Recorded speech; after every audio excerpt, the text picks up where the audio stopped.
नमस्कार। आज हम बात करने वाले हैं एक ऐसे नौजवान लीडर की जिसने अकेले ही एक पूरे साम्राज्य को चुनौती दे डाली थी। जी हाँ, ये कहानी है बिरसा मुंडा की।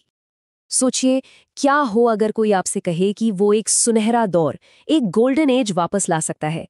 एक ऐसा वक्त जहां सब कुछ बिल्कुल ठीक था। सुनने में शायद नामुमकिन लगे, है ना? पर यही वो वादा था जो बिरसा मुंडा के आंदोलन का दिल था। एक ऐसा वादा जिसने हजारों लोगों को उनके पीछे खड़ा कर दिया। तो चलिए जानते हैं इस सपने के पीछे की कहानी। तो कहानी को शुरू से शुरू करते हैं। सबसे पहले चलते हैं उस दुनिया में जहां बिरसा का जन्म हुआ था। तो देखिए, 1870s के दशक में जन्मे बिरसा का बचपन बिल्कुल आम बच्चों जैसा था। भेड़ बकरियां चराना, बांसुरी बजाना।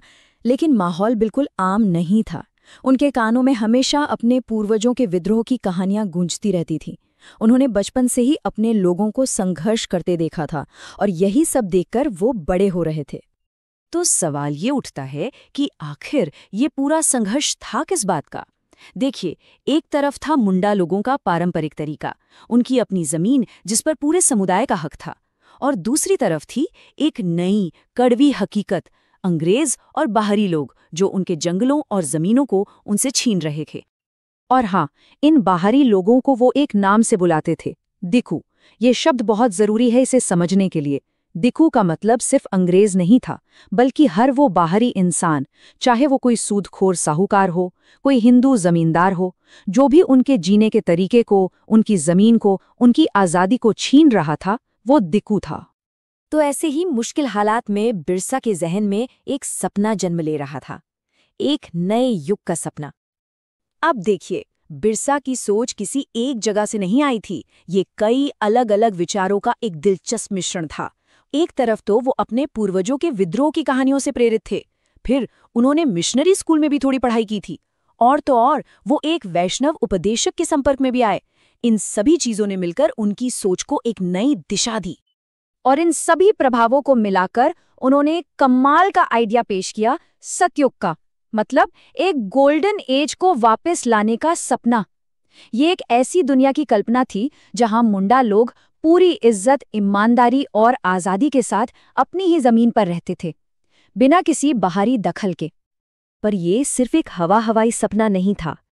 बिरसा ने अपने लोगों से कहा कि इस सतयुग को लाने के लिए हमें खुद को भी बदलना होगा। उन्होंने एक तरह का सोशल रिफॉर्म मूवमेंट शुरू किया।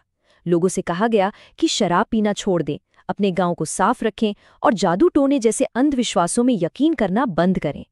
मतलब लड़ाई सिर्फ बाहर नहीं, अंदर भी लड़नी थी। और वो इस मामले में बिल्कुल क्लियर थे।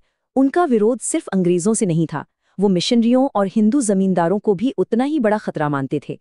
उनके लिए ये सब बाहरी लोग थे जो मुंडा लोगों के जीने के तरीके को बर्बाद कर रहे थे। और यहीं से ये पूरा आंदोलन एक नए और ज्यादा आक्रामक दौर में दाखिल होता है। अब बात सिर्फ सुधार की नहीं, बल्कि विद्रोह की थी। बिरसा का महान विद्रोह, जिसे उलगुलान भी कहते हैं। अब इस आंदोलन का पॉलिटिकल एम यानी राजनीतिक मकसद बिल्कुल साफ था।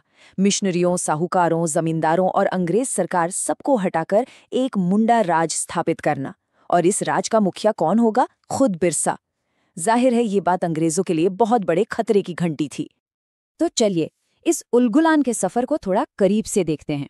1895 में जैसे ही बिरसा का आंदोलन जोर पकड़ने लगा, उन्हें दंगे के आरोप में गिरफ्तार कर लिया गया। लेकिन 1897 में जब वो जेल से छूटे तो वो पहले से कहीं ज्यादा डिटर्मिन थे। उन्होंने गांव-गांव घूमकर विद्रोह के लिए लोगों को इकट्ठा करना शुरू कर दिया। और ये संघर्ष 1900 में जब उनकी मौत हुई तब जाकर थमा। जेल से वापस आने के बाद बिरसा ने लोगों को एकजुट करने के लिए पारंपरिक भाषा और प्रतीकों का इस्तेमाल किया।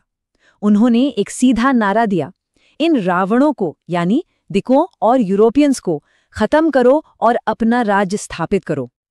और ये सिर्फ एक नारा नहीं था। जल्द ही बिरसा के समर्थकों ने एक्शन लेना शुरू कर दिया। उन्होंने पुलिस स्टेशनों पर हमला किया, साहूकारों की संपत्तियों पर धावा बोला और चर्चों को भी निशाना बनाया। ये सब उन ताकतों के प्रतीक थे जिनसे वो लड़ रहे थे। और इस नए बिरसा राज का प्रतीक बना एक सफेद झंडा। साल 1900 में बिरसा की हैजे की वजह से मौत हो गई और उनके साथ ही आंदोलन भी धीरे धीरे थम गया। तो क्या इसका मतलब ये हुआ कि सब कुछ बेकार गया? जी नहीं, बिल्कुल नहीं। इस विद्रोह की जो विरासत है वो आज भी जिंदा है। असल में इस उलगुलान के दो ऐसे बड़े नतीजे निकले जिनका असर आज तक महसूस किया जा सकता है। पहला नतीजा तो ये हुआ कि इसने ब्रिटिश सरकार को इतना मजबूर कर दिया कि उन्हें कानून बदलने पड़े। उन्होंने ऐसे कानून बनाए जिससे बाहरी लोगों के लिए आदिवासियों की जमीन छीनना पहले जैसा आसान नहीं रहा। और दूसरा, जो शायद इससे भी बड़ी बात है, इस आंदोलन ने ये साबित कर दिया कि आदिवासी लोग अन्याय के खिलाफ उठ खड़े हो सकते हैं। उन्होंने दिखा दिया कि वो अपने हक के लिए अपने ही तरीकों से अपने प्रतीकों के साथ लड़ सकते हैं। तो आखिर में बिरसा मुंडा की कहानी हमें एक बहुत ज़रूरी सवाल के साथ छोड़ जाती है। एक सदी से ज़्यादा का वक्त बीत चुका है, लेकिन ज़मीन और अपनी पहचान बचाने की ये लड़ाई आज भी दुनिया के कई कोनों में जारी है। तो ये सोचना ज़रूरी है कि इस ऐतिहासिक संघर्ष का आज के समय में क्या मतलब है।